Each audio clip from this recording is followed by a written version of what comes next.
Amazing grace, how sweet the sound that saved a wretch like me. I once was lost, but now am found.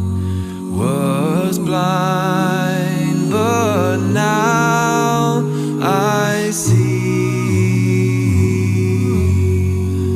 'Twas grace that taught my heart to feel, and grace my fear relieved. How precious did that grace appear, the hour I first believed.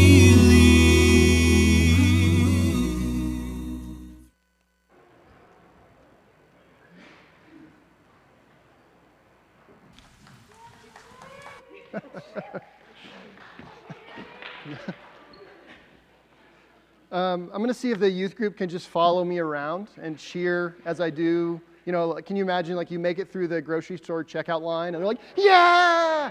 That would be really, really helpful, actually. So, good morning. It's great to be together this morning. If you have your Bibles, go ahead and turn to 2 Corinthians chapter 4. Our text today is going to be the end of chapter 4 and a little bit into chapter 5 as well, 4:16 through 5:10. We are continuing our series working through this great letter of 2 Corinthians, and this is kind of a part 2 of what we heard last week, because twice in this section here, Paul says we don't lose heart.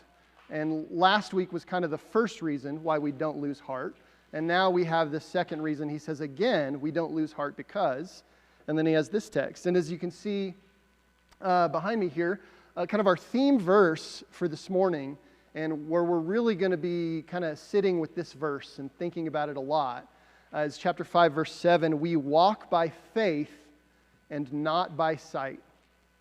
We walk by faith and not by sight. It's one of those really simple concepts that's so hard to live out, I think. There's a lot of these in the Bible where it's simple to understand in your head, but it's hard to really live it out. To walk by faith and not by sight. It's a lot easier to believe what we see. It's really hard to just ignore what we see, even though we know all the time there are things that we see with our eyes that aren't quite right, where our eyes trick us, where we think we see one thing and we see another. And one example of this is about 2 months ago. I went on a hike with James Wilson and Brian Coffin, and so here's a picture of 3 good-looking gentlemen there on top of Gray's Peak. So you can see we're holding a little rock that they have on a lot of these mountains where it has the little elevation, 14,000 whatever. This is one of the ones that wimps like me who are scared of heights could just walk up. So we're at the top there. We take this picture. Now you notice James's hat. Now you might think because we're on top of a mountain that it's really windy, and that's why his hat's flipped back funny, but actually I think he was probably just pretending to be a pirate. And he's not here to defend himself, so we'll just go with that he was trying to be a pirate. So you can tell him about that later. So I had this photo, and we get down the mountain, and Heather's extended family, her brothers and her dad, they were all on this group message thing, so we can share updates of what's going on and pictures and stuff without having to go to Facebook or any terrible place like that. And so I post this picture on there on this group message, and then immediately Heather's brother Nathan is like, oh, I was really confused when I saw that because I thought that was Brian. And not Brian Coffin, who is in the picture, but Heather's older brother Brian looks apparently just like James. And I had never noticed this before. Never observed that, but I was like, hey, that really does kind of look like him. And so then Brian, Heather's brother, says, it looks like you photoshopped me in. And I'm like, okay, there's a real resemblance here if even he is saying that it looks like him. And so then not 30 minutes goes by, and I get another picture. And this is from Brian, Heather's brother, who posted this. I love that he, number one, that he had a hat that he could flip back like that. And he had a rock that happened to have some, words on it. And so, I mean, you look at that, it's really striking, right? I mean, at least the beard, I think if they didn't have the hat on, they don't really look that much alike, but the beard is like identical. And so I show this to James, and he's like, okay, you have to send that to me. And I was like, okay, so I sent it to him. And then I get this a while later. He says his wife, Lindsay, thought it was him and was like, why are you holding a Kansas State rock? So that's pretty good if you can fool your wife into thinking that somebody else. So now I'm sure she just glanced at it and she would in fact recognize her husband, given the opportunity. But I thought that was pretty great how it looks like one person and actually it's another. And there's so many examples of how we think we're seeing one thing and we see something else, or something's there that we can't quite see at first. Some of you may remember. I remember mid-1990s. I feel like there was a period of like 2 or 3 years where you saw these books everywhere. Does anybody remember these Magic Eye books? I think I used this example a while back. If you haven't seen these, they're these weird patterns where it's like a full page that looks like that, and you would hold it real close to your face and then slowly pull it back. And somehow, in some way that I don't understand, a pattern would appear and you'd see like a picture. It would have like the illusion of depth in it, and they'd have some pattern or picture there that looked really cool. I thought about putting it real big on the screen, but then you'd all be staring at me cross-eyed for the next 10 minutes, so I didn't do that. You'll have to trust me. Look it up. It's called an autostereogram if you're interested. But these patterns that you look at that thing on the right and you think, no, that's just nonsense. It's just nothing. But you go through the right, set of actions, and suddenly your brain, it clicks into place. Or my favorite optical illusion, I know I used this a while back, but it's been a while. This is my favorite optical illusion, because every time I see it, I'm like, nah, that can't be right. Have you guys seen this before? So the fun part about this one is that the square that says A and the squares that says B are the exact same color. And it doesn't look like it, right? It's almost hard to believe. One time I was in class and I shared this exact image for the same purpose, a similar purpose, just illustrating how what we see is not always what we think we see.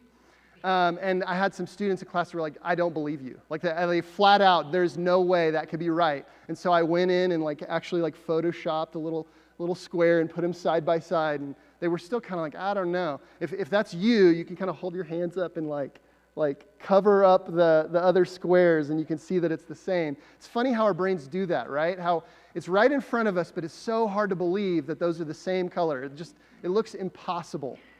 I love that, things like that, that I can't quite grasp, I can't quite understand, but it's so hard sometimes to accept that what I'm seeing is not right. Now, if we're going to talk about walking by faith, I have to, of course, talk about perhaps the greatest movie from the 1980s, and I think the greatest movie of Steven Spielberg's career. Some of you are going to say Jurassic Park, and you've got a point. But I think the greatest movie of the 1980s is Indiana Jones and the Last Crusade. Great movie. If you don't, I'm sure most of you have seen this. I'm going to spoil it, so is it okay? Hopefully it's okay to spoil a 30-year-old movie. So the end of the movie, the whole movie, they're trying to get this artifact, this grail, this cup, supposedly from Jesus, right? And it establishes early on in the movie that the main character, played by Harrison Ford, is kind of this no-nonsense kind of guy, doesn't believe in any of that mystical nonsense, which is sort of ironic because every Indiana Jones movie ends up with some kind of weird magical nonsense going on, right? But he's this guy who just doesn't believe in that stuff. And so he's on this quest, right? He's sort of forced into it to go find this artifact. He's an archaeologist. And at the end of the movie, he has this kind of challenge he has to go through, this gauntlet of tests that he's been prepared for. He's got the notes of how to get through these challenges. And so the first one, it's he has this clue.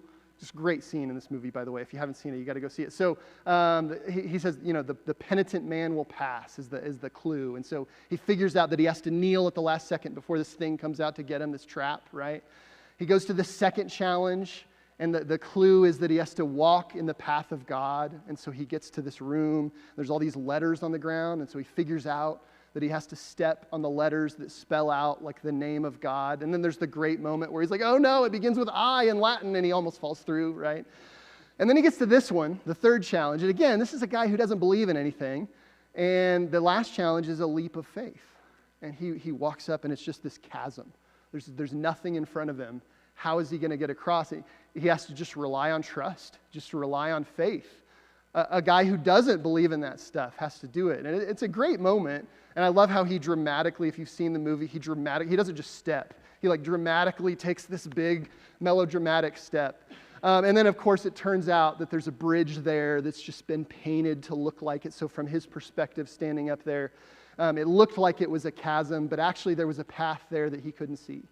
All along, there was a safe path. He just couldn't see it. And I just love that image. I mean, it's a silly movie, and I don't know that would actually work or if that's even possible, but I love that image of something is there that I can't quite see.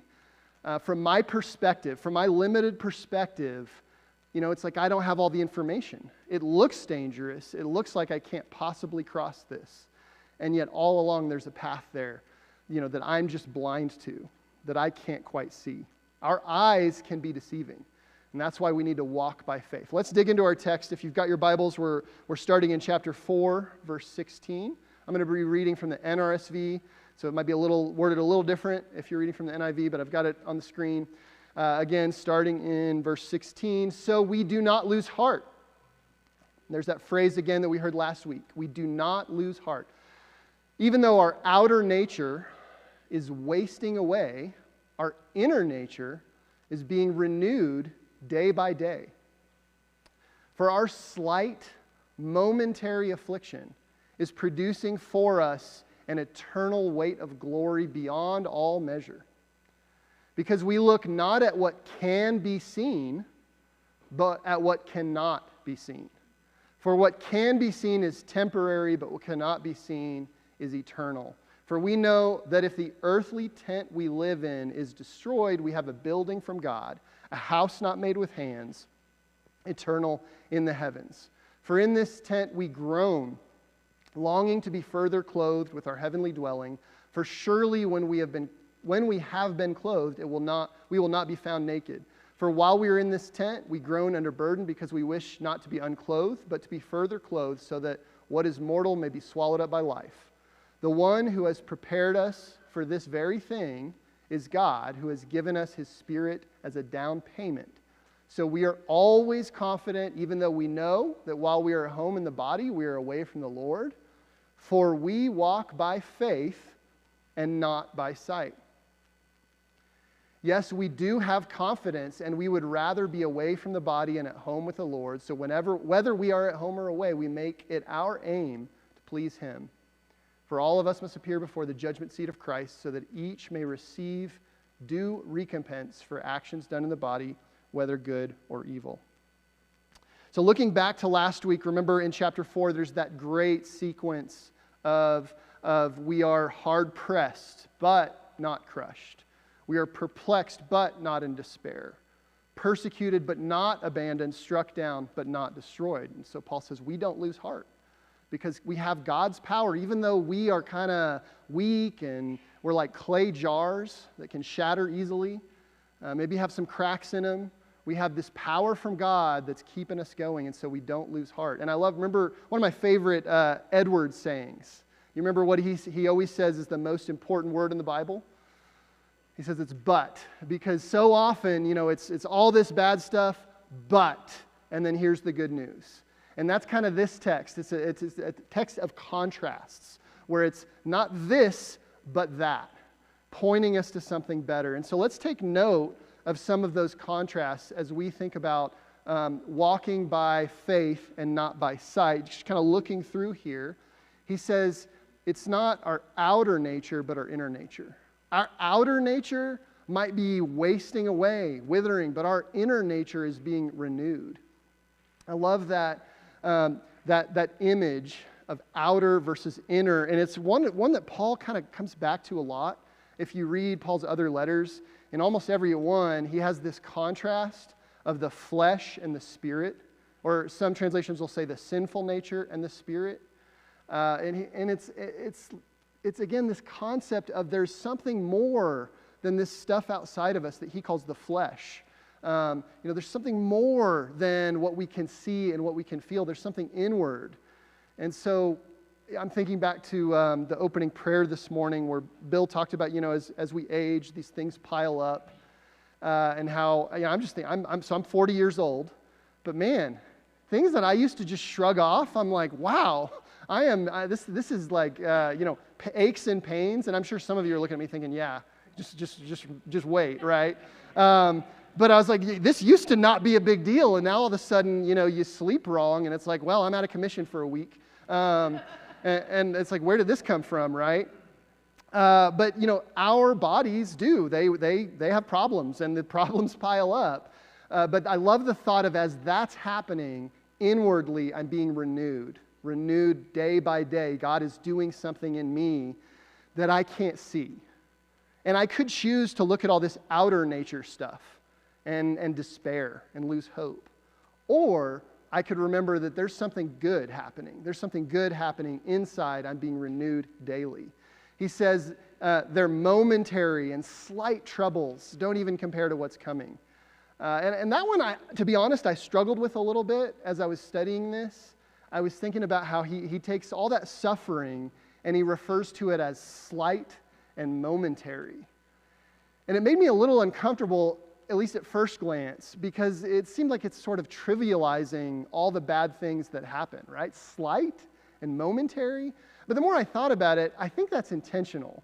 Paul knows the bad things in life, right? He's experienced them himself, and the churches that he is working with are definitely experiencing things even beyond most of what you and I go through in terms of persecution and starvation and poverty and all these just really extreme things. If you think about what life was like, in the first century in the Roman Empire, most Christians were not wealthy people. They were not powerful people. There were a lot of things that were very real dangers for them. And for Paul to look at that and say, that's slight momentary troubles. You being arrested by the Romans and thrown in prison, slight, momentary, not even worth comparing with this glory that's coming. Not what is seen, but what is unseen. See, he's fixed on this image, and this is what I really we're going to dig into this morning, is what does that mean? What does it mean for you and me to look not at what is seen, but what is unseen? Again, a simple concept, but I don't know about you, but in my life, I find that hard to keep my focus on the unseen. The seeable stuff is all right there, right in front of me all the time. It's very easy to let that consume, right? That wasting away stuff is always present, and it's always obvious. It's that big chasm in that image a minute ago from the movie right in front of us. But there's a bridge there that we can't see, that we have to somehow, find a way to focus on. And then he finishes it with this metaphor of the tent versus the building, which of course brings to mind in the Old Testament the tabernacle and then finally the temple. And so kind of holding that all in our mind and then looking back at verse 7, we walk by faith, but not by sight. We walk by faith, but not by sight. If I'm honest, I don't like it. I don't like this concept because it's so hard.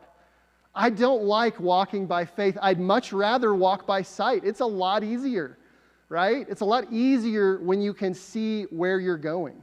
It's better. It's safer. It's more reasonable. It's less risky. It's more comfortable to walk by sight.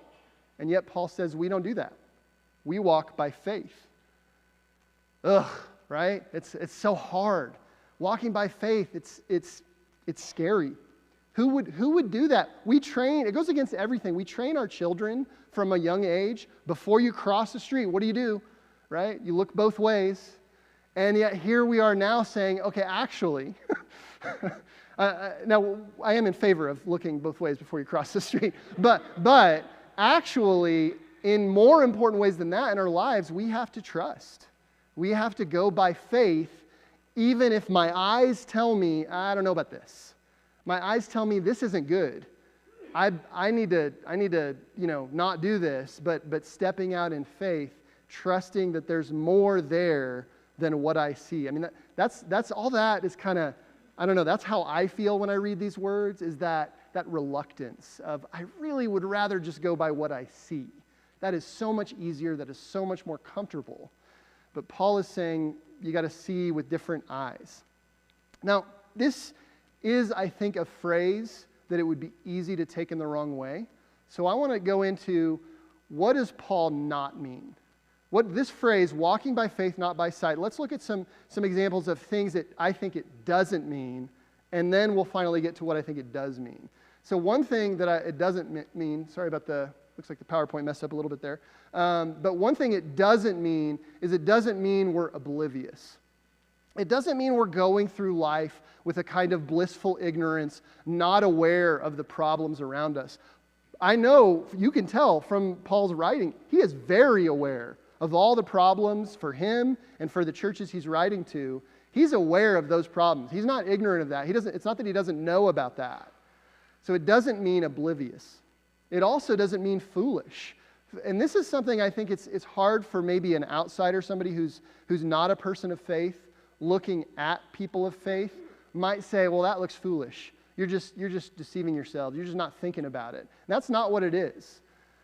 God does not expect us to turn our brains off and not think about things. It is instead, it's something about making a choice despite what we see. We'll get more into that in a minute. It also doesn't mean naive.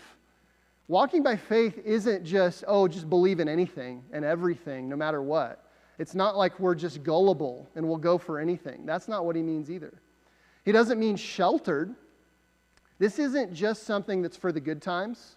It's not like Paul can only say, oh yeah, I walk by faith because everything's great. In fact, things are pretty bad for him.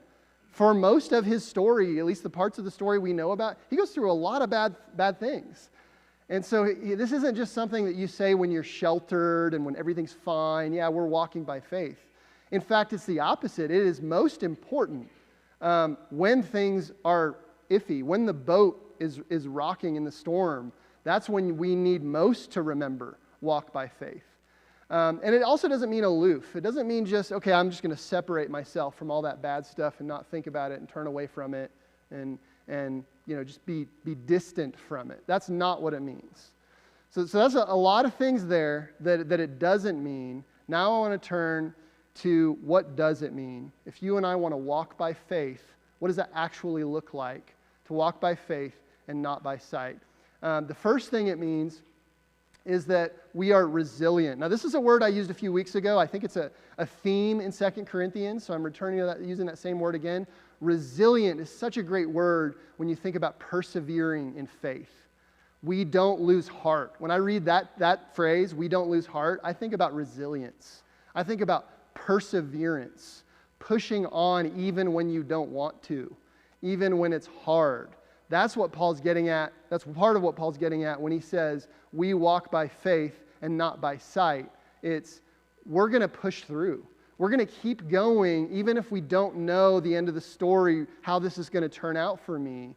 We're going to hold on to our faith and we're going to keep going, even when it's hard. So yesterday, we were doing a service project. I love service projects for the youth group, by the way. So if you ever have any service opportunities, I think it's so important for our young people to learn this part of what it means to be a Christian, that we serve one another. And so we were working yesterday, doing some shoveling and so forth, and it was kind of fun because it was during the eclipse, so every couple minutes people put the little glasses on and we're all staring up at the eclipse.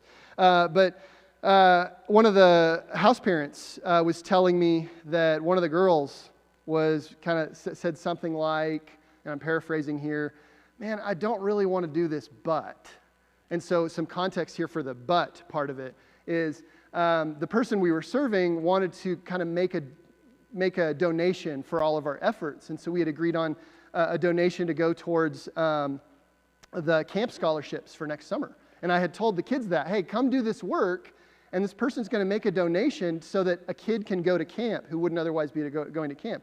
And so the student told the house parent, I really don't want to do this, but I really want to help somebody get to go to camp. And And he said it was like, is that a little bit of character growth? A little bit of integrity that I hear there? That's great. And so that, those moments are so encouraging. We were talking about this, how these little moments where you get glimpses like that are so encouraging to us as adults when we're working with kids. And so I love those opportunities. And I love that concept of, I don't want to do this, but. And man, if the rest of us can take that lesson too, how often do we need to hear that of, hey, we don't want to do this, but let's take a step back and look at the big picture and remember why we're doing that. That's what that student was thinking, whether they realized it or not. It was the purpose, right? The big picture. How often do you and I need to do that? Where if we just take a step back and look at the big picture and remember what our purpose is, suddenly everything looks different. Suddenly that walking by faith and not by sight is not so scary when I remember why. When I think about the big picture, when I think about my purpose, that's resilience. That's perseverance, when I can hold that in my head, even when I don't want to and even when it's hard. Second thing I think this means is that we're perceptive, that we can perceive. Now, this sounds weird because he said not by sight. He said we look at the unseen. And I think that doesn't mean that we see less. I think it means that we see more. We are looking for more than through more than just these eyes. We are looking through eyes of faith. And so, to illustrate this, I have to talk about my childhood, and I have to talk about a comic strip called Calvin and Hobbes. Anybody remember Calvin and Hobbes? This was the late 1980s and the early 1990s. And so there's three things you need to know. If you've never heard of Calvin and Hobbes, there's three things you need to know about Calvin and Hobbes. The first is that it's a little 6-year-old boy named Calvin, and he's got a stuffed tiger. And in the comic, anytime Calvin is alone, the tiger named Hobbes walks on 2 legs and talks, and he's like Calvin's best friend. Anytime anybody else is around, he's just a stuffed animal. Second thing you need to know about Calvin is he's got a great imagination. So there's all these comics where he calls himself Spaceman Spiff there with the mask and the little laser gun. And it always turns out that he's like sitting in the classroom while this is happening, or his mom is making him eat his vegetables or something. It's something that an average 6-year-old is not super excited about, and yet in his mind there's all this amazing imaginary stuff going on. And then the third thing you need to know about Calvin and Hobbes is that frequently he's doing this long-winded, like philosophical questions. And while he's asking these long-winded philosophical questions, he's almost always careening down a hill in a red wagon towards, imminent death or injury, which I love. That there's some that he's, discussing predestination and free will. Are all our choices, dictated, or do we have free will? And as he's doing this, they're falling like this, this dangerous place. And Calvin or Hobbes, one of them says, wow, that's a scary thought, as we fall down. Anyway, so I love this comic. It's just a formative part of my childhood. I've probably talked about it before. There's kind of 2 ways to read this, to think about it. The probably normal way is to read it as this kid has a really good imagination and that's it. But I always thought it was more fun to read the comic as if Calvin sees something that everybody else doesn't see. That his friend Hobbes is real even if nobody else can see it. And let me clarify what I don't mean. I'm not saying that faith is like imagination exactly, because it's not. It might look like that, again, to an outsider. It might look like, we're just pretending, we're just imagining. That's not what it means. What it is like I like to read Calvin and Hobbes with this mindset of he sees something that nobody else sees. I think in the same way, you and I are making a choice when we walk by faith to see more than others see, to look through different eyes, different lenses, not based on just imagination, but based on trust and based on hope and based on relationship. We choose to think that there is more going on here, that I can persevere, I can keep going even when it's hard, because I know that there's more truth out there than just what my eyes see right now. There's more to the story going on than I can see in the moment. And then finally, the third thing I think this means is that we are on a mission. Don't ignore the verb, we walk by faith. We have a purpose. We are doing things, for Jesus. We are out there and we are walking. We should be. I love how one of my favorite little theological tidbits from the Gospel of John is that in the entire Gospel of John, the word faith is never a noun. Every single time it shows up in the Gospel of John, it's a verb. It's usually translated in English believe instead of faith, but in Greek it's like the same word just with a verb ending instead of a noun ending. And so it's almost as if John is going around, as he's narrating the story, he's going around talking about faithing things. Are you going to faith this? It is an action. It is a verb. He's taking this concept that we like to think of as just something you have or you don't. And John talks about it like something you do. And that's what I notice here with this verse, walk by faith. It's not just an intellectual exercise where it's you check the box, do you believe yes or no? That's not the kind of faith that Paul is talking about. He's kind of talking about a kind of faith that walks, a kind of faith that does, a kind of faith that acts. And so the question for you and me this morning is, are we ready to walk by faith? Are you ready to walk by faith? Have you, maybe this last week, have you been walking by sight instead? Have you been finding yourself wrapped up in all that external stuff, that wasting away stuff that Paul talked about, instead of walking by faith? Have you been walking by sight? Or maybe this is the moment where you need to start walking by faith. If you haven't joined us yet on the journey, now is a great time. Here in just a minute, we're going to sing a song, and if you're ready to start walking by faith, today's a great day. The water is warm. If you have not been baptized into Christ, this is a great day to do it, because we would love to walk alongside you on the journey of faith. And so whatever that looks like for you, wherever you find yourself, let's recommit or commit ourselves today to walk by faith. And the good news with that is you've got a lot of people ready to walk alongside you. And so if today's a day where you need a little help on that journey, or if today's a day where you're ready to start walking by faith, feel free to come on down and talk to one of us. Talk to me, talk to one of the other ministers, talk to one of the elders. We would love to walk alongside you by faith instead of the other way. The other way, it seems easy, but it's actually a lot worse. Walking by faith brings us so much joy and hope and purpose that there's no reason to wait. There's no reason to wait to walk by faith. So let's each of us this week, we're all going to encounter moments that are hard, moments that are difficult, moments where what we see says one thing, but we know God is telling us something else. Let's commit ourselves to walk by faith this week. And if you'd like some help to do that, feel free to come forward as we stand and sing together.